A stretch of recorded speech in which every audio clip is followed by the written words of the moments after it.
السلام علیکم۔ آج جمعہ ہے، اپریل کی 12 تاریخ۔ پاکستان میں اس وقت شام کے 7، بھارت میں 7:30 اور یہاں ہمارے اسٹوڈیوز کی گھڑیوں میں صبح کے 10 بج رہے ہیں۔ وائس آف امریکہ واشنگٹن کی اردو سروس سے میں ہوں خالد حمید، خبروں کے ایک بلیٹن کے ساتھ۔ اقوام متحدہ کے انسانی حقوق کے ماہرین نے پاکستان میں اقلیتی برادری کی لڑکیوں کے لیے جبری تبدیلی مذہب اور جبری شادیوں سے تحفظ کے فقدان پر تشویش کا اظہار کرتے ہوئے پاکستانی حکام سے مطالبہ کیا ہے کہ وہ اس رجحان کو روکنے کے لیے مناسب قوانین وضع کرے تاکہ شادی کے لیے شریک حیات کا انتخاب فریقین کی باہمی رضامندی اور آزادانہ ماحول میں ہو۔ اقوام متحدہ کے انسانی حقوق کے ماہرین نے جنیوا سے جاری ایک بیان میں دعویٰ کیا ہے کہ مسیحی اور ہندو لڑکیاں خاص طور پر مذہب کی جبری تبدیلی، اغوا، اسمگلنگ، کم عمری اور جبری شادی کے واقعات اور جنسی تشدد کے واقعات کا شکار ہیں۔ وائس آف امریکہ کی درخواست کے باوجود پاکستان کے دفتر خارجہ کا اقوام متحدہ کے ماہرین کے بیان پر کوئی رد عمل تاحال سامنے نہیں آیا ہے، تاہم پاکستان کی حکومت کی طرف سے قبل ازیں کم عمری اور جبری شادیوں کی روک تھام کے عزم کا اظہار کیا جاتا رہا ہے۔ پاکستان کا سب سے بڑا شہر کراچی ویسے تو دہشت گردی اور امن و امان کے مسائل کا کئی دہائیوں سے شکار ہے، لیکن یہاں آج کل اسٹریٹ کرائم کی وارداتیں عام ہیں، جس کا شکار ہزاروں شہری ہو چکے ہیں۔ جبکہ رمضان اور عید کے دنوں میں بھی اسٹریٹ کرائمز کی وارداتیں عروج پر رہیں، جس میں کئی لوگوں کی جانیں بھی چلی گئیں۔ حکومت کا کہنا ہے کہ اس مسئلے سے نمٹنے کے لیے اقدامات کیے جا رہے ہیں، لیکن ماہرین کا خیال ہے کہ یہ کافی گمبھیر مسئلہ ہے۔ صوبائی وزیر داخلہ ضیاء نے کہا کہ پولیس کی گشت میں اضافہ ہوا ہے اور حالات کو بہتر بنانے کے لیے تمام تر کوششیں کر رہے ہیں۔ تاہم ماہرین کا کہنا ہے کہ پولیس اور پروسیکیوشن کے نظام کو تبدیل کرنے اور اس میں موجود خامیوں کو حل کیے بغیر کراچی میں جرائم کی شرح پر قابو نہیں پایا جا سکتا۔ افغانستان بحالی کے خصوصی انسپکٹر جنرل نے جنوری سے اب تک کی اپنی 3 ماہی رپورٹ میں کہا ہے کہ داعش خراسان طالبان کی حکمرانی کے لیے سب سے بڑا دہشت گرد خطرہ رہا ہے اور امریکہ اور اس کے اتحادیوں کے لیے سنگین بیرونی خطرہ ہے، اور ابھی حال ہی میں 22 مارچ کو ماسکو کے کنسرٹ ہال میں ہونے والے مہلک دہشت گرد حملے کی ذمہ داری بھی داعش خراسان نے قبول کی تھی۔ رپورٹ میں کہا گیا ہے کہ گزشتہ 3 ماہی میں افغانستان سے دہشت گردی کے خطرات کا سلسلہ جاری رہا اور اقوام متحدہ اور امریکی وزارت خارجہ نے طالبان سے دہشت گردی کے خلاف علاقائی خدشات کے درمیان امریکہ طالبان معاہدے میں اپنے وعدوں کو پورا کرنے کا مطالبہ کیا تھا۔ یہ معاہدہ فروری سن 2020 میں طے پایا تھا، لیکن طالبان کے ترجمان ذبیح اللہ مجاہد نے افغانستان میں داعش خراسان کی بڑھتی ہوئی صلاحیتوں پر خدشات کو مسترد کیا ہے اور کہا ہے کہ افغانستان میں داعش خراسان کی صلاحیتوں کو بڑھا چڑھا کر پیش کیا جاتا ہے۔ بھارت میں ایک سروے سے پتہ چلتا ہے کہ ووٹروں کی بنیادی پریشانی بے روزگاری اور مہنگائی ہے، لیکن وزیراعظم نریندر مودی کی مضبوط قیادت، ان کی پارٹی کا ہندو قوم پرست ایجنڈا اور بھارت کی بڑھتی ہوئی عالمی اہمیت ان کے دوبارہ انتخاب میں معاون ہوگی۔ نتائج بتاتے ہیں کہ بھارت کی عالمی ترقی کے ثمرات اس کے 1.4 بلین لوگوں کے لیے یکساں طور پر سود مند نہیں ہیں، کیونکہ پچھلے 10 سالوں میں مودی کے گھریلو مینوفیکچرنگ پر زور دینے کے باوجود ملازمتوں کے مواقع میں اضافہ اب بھی ایک چیلنج ہے۔ بھارت میں 19 اپریل کو 7 مرحلوں پر مشتمل عام انتخابات میں ووٹنگ شروع ہو رہی ہے، جس میں مودی کے آسانی سے جیتنے کی امید ہے۔ ووٹوں کی گنتی 4 جون کو ہوگی۔ امریکی سفارت خانے نے کہا ہے کہ اسرائیلی حملے پر ایرانی جوابی کارروائی کے خدشات کے پیش نظر امریکہ نے اسرائیل میں اپنے سفارتکاروں کی نقل و حرکت کو سیکیورٹی خدشات کے پیش نظر محدود کر دیا ہے۔ सिफारत खाने के एक नोटिस में कहा गया है कि इंतहाई एहतियात के बाइस अमरीकी सरकारी मुलाजमीन और उनके खानदान के अफराद को तलबीब, यरूशलम और बेशुबा के इलाकों से बाहर जाती सफर पर पाबंदी लगा दी गई है। अमरीकी सिफारत खाने ने इसकी कोई वजह नहीं बताई। चीन के आला सिफारतकार वांग यी ने अपने अमरीकी हम मनसब एंटनी ब्लिंकन से जुमे के रोज फोन पर बात करते हुए अमरीका पर जोर दिया कि वो मशरिक़ वस्ता में तामीरी किरदार अदा करे।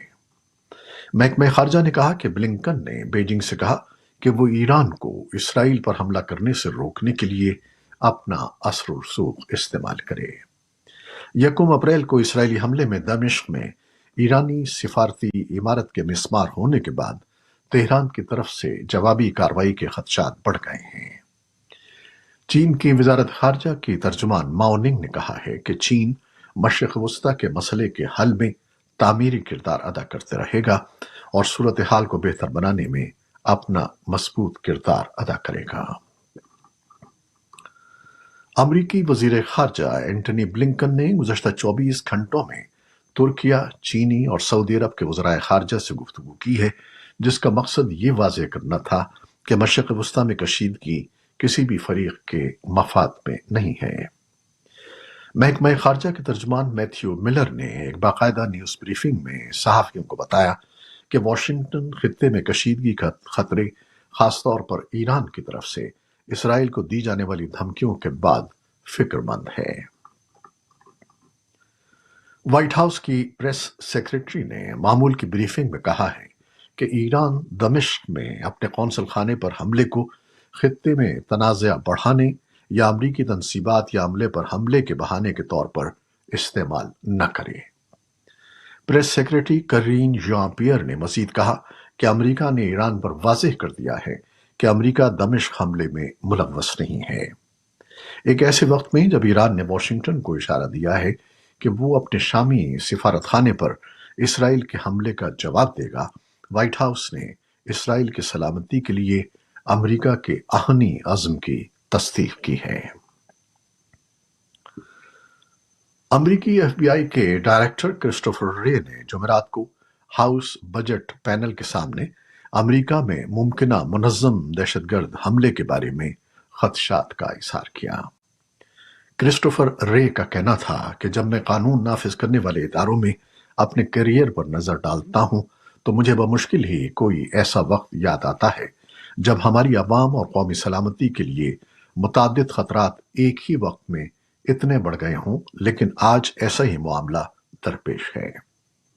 अमरीकी हुकाम गजा में इसराइल और हमास के दरमियान जंग से मुतासिर होने वाले हमले के इम्कान से परेशान हैं।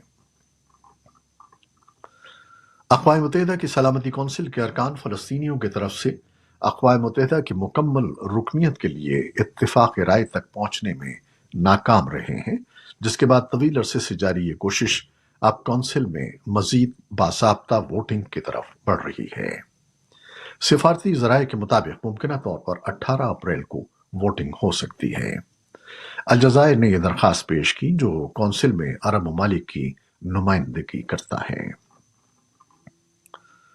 फ्रांस के वजीर खारजा के मुआविनों ने खबर रसां इदारे AFP को बताया कि जुमे के रोज शहरियों को खबरदार किया गया है कि वो आने वाले दिनों में ईरान, लबनान, इसराइल और फलस्तीनी इलाकों का सफर करने से गुरेज करें।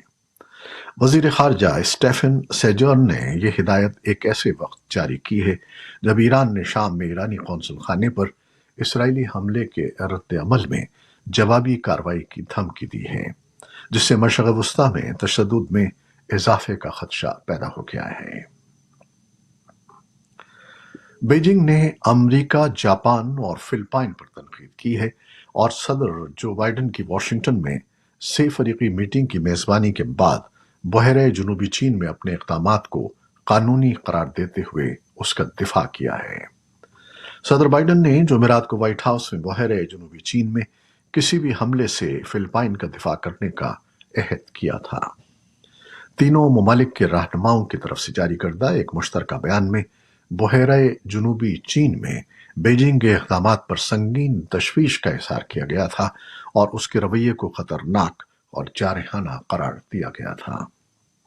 चीन की वजारत खारजा की तर्जुमान माओ निंग ने जुम्मे के रोज वाशिंगटन में मुश्तरका सरबराही इजलास के हवाले से कहा कि बीजिंग मुतल्लिका ममालिक की तरफ से ब्लॉक की सियासत में हेरा फेरी करने और किसी भी ऐसे रवैये की सख्ती से मुखालिफत करता है जो कशीदगी को बढ़ाने और दूसरे ममालिक की सलामती और मफादात को नुकसान पहुंचाता है। रूस ने हालिया दिनों में यूक्रेन के शहरियों और तवानाई के बुनियादी ढांचे पर बड़े पैमाने पर फजाई और ड्रोन हमले किए हैं, जिससे जानी और माली नुकसान हुआ है।